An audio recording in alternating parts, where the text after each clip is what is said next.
ভারতের আশ্রয়ী ছিলেন তিনি, তবে ভারতের একটি রাজ্যে প্রবেশের ব্যাপারে তার উপর ছিল অলিখিত নিষেধাজ্ঞা। দীর্ঘ ১৯ বছর পর তিনি ভারতের সেই রাজ্যে প্রবেশের সুযোগ পেলেন। হ্যাঁ, বিতর্কিত লেখিকা তসলিমা নাসরিনের কথা বলছি। ৩১ জুলাই তাকে পশ্চিমবঙ্গে প্রবেশের সুযোগ করে দিয়েছে রাজ্যের ক্ষমতাসীন বিজেপি সরকার। বিজেপি ক্ষমতায় আসার মাত্র ২ মাসের মাথায় তসলিমাকে কেন রাজ্যে প্রবেশের সুযোগ করে দিল? ১৯৯৪ সালে বিতর্কিত লজ্জা উপন্যাসের জন্য আন্দোলনের মুখে বাংলাদেশ থেকে পালাতে বাধ্য হয়েছিলেন তসলিমা। এরপর ইউরোপের বিভিন্ন দেশ ঘুরে শেষ পর্যন্ত আশ্রয় পেয়েছিলেন তিনি ভারতের মাটিতে। ২০০৭ সালে তসলিমার দ্বিখণ্ডিত উপন্যাসের প্রকাশ ঘিরে কলকাতায় মুসলিমদের ব্যাপক প্রতিবাদের কারণে পরিস্থিতি এতটাই উত্তপ্ত হয়ে উঠেছে, সেনা মোতায়েন করতে হয়েছিল প্রশাসনকে। রাজ্যের তৎকালীন বাম সরকার তসলিমার বিতর্কিত ওই বইটিতে নিষেধাজ্ঞা জারি করে এবং তাকে কলকাতা ছাড়ার নির্দেশ দেয়। তৃণমূল সরকারের আমলেও তসলিমার উপরে এই অলিখিত নিষেধাজ্ঞা বহাল ছিল।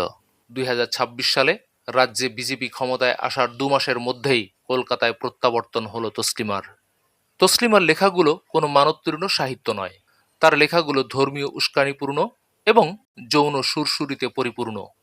এই কুরুচিপূর্ণ লেখিকাকে পশ্চিমবঙ্গে আমদানির পরিকল্পনা ক্ষমতাসীন বিজেপি সরকারের কোনো ভালো উদ্দেশ্যে নয়, তা বোঝা গেছে মুখ্যমন্ত্রী শুভেন্দুর ভাষণেই। রাজ্যে ক্ষমতায় আসার পর মুসলিমদের উপর ধর্মীয় আঘাত হানতে শুরু করেছে বিজেপি। এবারের ঈদুল আজহায় মুসলমানদের গরু জবাইয়ের উপর বিধিনিষেধ আরোপ করেছিল রাজ্য সরকার। মুসলমানরা যে সড়কটিতে বছরের পর বছর ধরে ঈদের নামাজ আদায় করতেন, যাতায়াতের অসুবিধার দোহাই দিয়ে সেখানে নামাজ আদায় বন্ধ করে দেয়া হয়েছিল।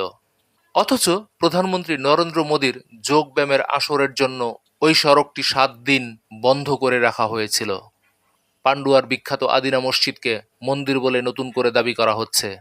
এই পরিস্থিতিতে তসলিমাকে আমদানির অর্থ হচ্ছে ধর্মীয় উস্কানির জন্য তাকে ব্যবহার করা হবে রাজ্য সরকারের প্রত্যক্ষ মদদে। তসলিমা এখন আরও জোরে সোরে ইসলাম বিরোধী মন্তব্য করবেন, সামাজিক যোগাযোগ মাধ্যমে সরব হবেন, সাংস্কৃতিক অঙ্গনে সরব হবেন। এতে হয়তো ক্ষুব্ধ হয়ে রাস্তায় আন্দোলনে নামবে মুসলিমরা। এরপর আন্দোলন দমনের নামে মুসলিমদের শুরু হবে ধরপাকড় ও নির্যাতন। এটা পরিষ্কার, উগ্র হিন্দুত্ববাদীরা তাদের রাজনৈতিক স্বার্থ হাসিলের জন্য তসলিমাকে ব্যবহার করবে আগামী দিনগুলোতে।